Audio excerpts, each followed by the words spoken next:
Watching 200 hours of Netflix in your target language will not make you fluent. And the reason why has nothing to do with the show you're watching.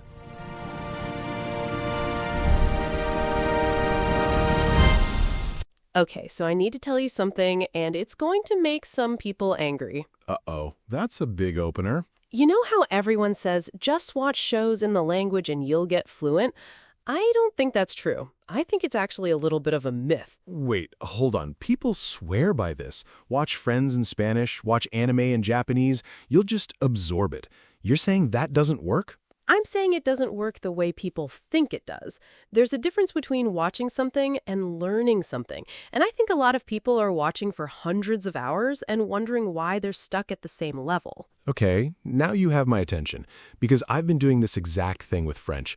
I put on French shows almost every night thinking it was helping me. Was it? Honestly, a little, but nowhere near as much as I expected, and I want to figure out why, because I've put in real hours here.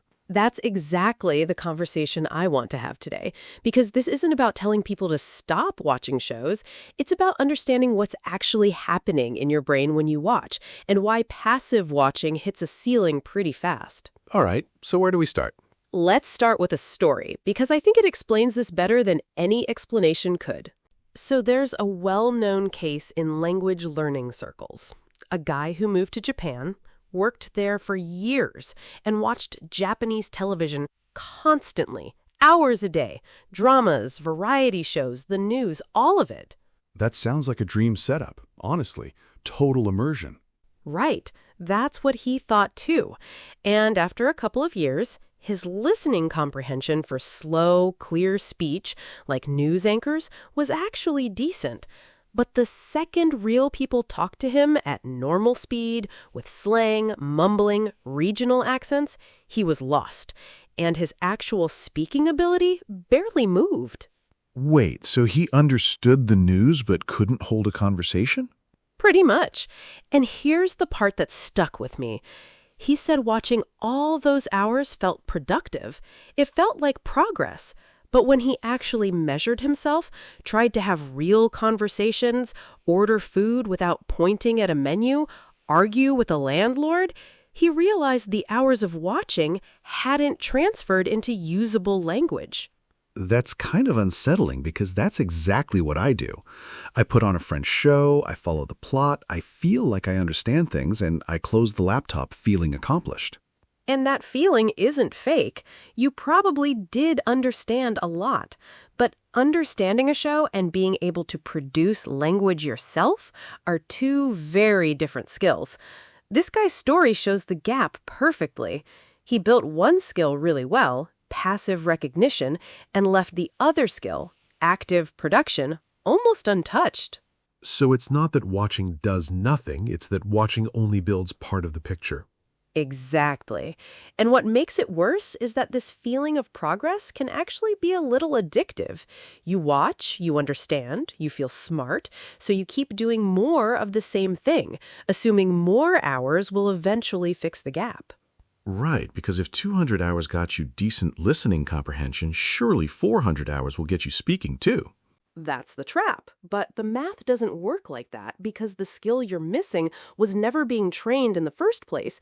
You can't accidentally pick up speaking by watching more television, no matter how many hours you stack up. Okay, but let me push back a little because I've also heard the opposite story. People who say they learned English almost entirely from watching American shows growing up. And that's a real pattern, too, especially in smaller countries where shows aren't dubbed, they're subtitled. Kids in places like the Netherlands or parts of Scandinavia grow up watching English shows with subtitles in their own language from a very young age, for years, every single day, often starting before they even begin formal English classes. So what's different about that situation? A few things. First, it's not 200 hours, it's thousands of hours spread across an entire childhood. Second, it's paired with school instruction the entire time, so there's constant output happening in parallel through class assignments and conversations. And third, kids are already surrounded by some English in music, games, and internet culture, so the watching is one part of a much bigger immersive system, not the whole system by itself. So it's not really a fair comparison to an adult who watches 2 hours of French a night for 3 months and expects fluency. Right, that adult is trying to replicate a childhood's worth of passive exposure using a fraction of the hours with none of the surrounding output. That's why the I learned English from TV story gets repeated so much, but it quietly leaves out just how many thousands of hours and how much surrounding practice was actually involved. Okay, that reframes it for me. It's not that watching alone is a myth for everyone. It's that the version most adult learners are attempting is missing the scale and the output that made it work for those kids. Exactly. And there's actual research that explains why that gap exists and why output specifically matters so much. So the researcher most people bring up here is Stephen Krashen. He came up with something called the input hypothesis, which is the whole idea behind just consume content and you'll absorb the language. Right. I've heard his name thrown around a lot. His argument is that we acquire language by understanding messages that are slightly above our current level. Not stuff that's way too hard and not stuff that's too easy either, just slightly stretching. He called that comprehensible input. Okay, that actually makes sense. So if I watch a French show and I'm understanding maybe 70 or 80% of it, that's the sweet spot? That's the idea, yeah. But here's the part people conveniently skip. Krashen's theory is about comprehensible input, emphasis on comprehensible. If you're watching a fast-paced French drama and catching 20% of what's said, your brain isn't stretching, it's just kind of drowning. There's no gap being closed because the input is too far above your level. Oh no, that's basically what I've been doing. I put on shows way above my level because I thought harder was better. A lot of people do that. And separately from Krashen, there's another researcher, Meryl Swain, who pushed back on the idea that input alone is enough. She proposed something called the output hypothesis. Her argument was that comprehension can happen without you ever having to produce correct grammar or vocabulary yourself. You can understand a sentence perfectly and still have no idea how to build that same sentence on your own. That's the conversation problem, right? I can understand a French friend telling a story, but if I try to tell the same story back, I freeze. That's the output gap, exactly. Swain's point is that when you're forced to produce language, speak it, write it, you notice the holes in your own knowledge. Watching never forces that. You can sit there for 2 hours understanding everything and never once notice what you don't know how to say yourself. So watching builds recognition, but speaking builds production, and they're just different muscles. Exactly, and there's one more piece here from a researcher named Richard Schmidt called the noticing hypothesis. His idea is that you don't actually acquire new language just by hearing it. You have to consciously notice it first. If a word or grammar pattern flies by and your brain doesn't flag it as new or interesting, it basically doesn't get processed for learning. It's just background noise. So if I'm half paying attention to a show while scrolling my phone, Which, be honest, is most of us most of the time, guilty. then your brain isn't noticing anything. It's just sound in the background.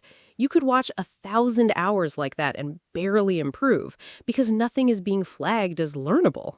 Okay, this is genuinely reframing how I think about this. So the problem with just watch Netflix isn't that watching is bad, it's that most people are doing it at the wrong difficulty level, with no attention and with zero output. That's the whole thing in one sentence. There's also a memory researcher worth mentioning here, Alan Baddeley, who worked on something called working memory.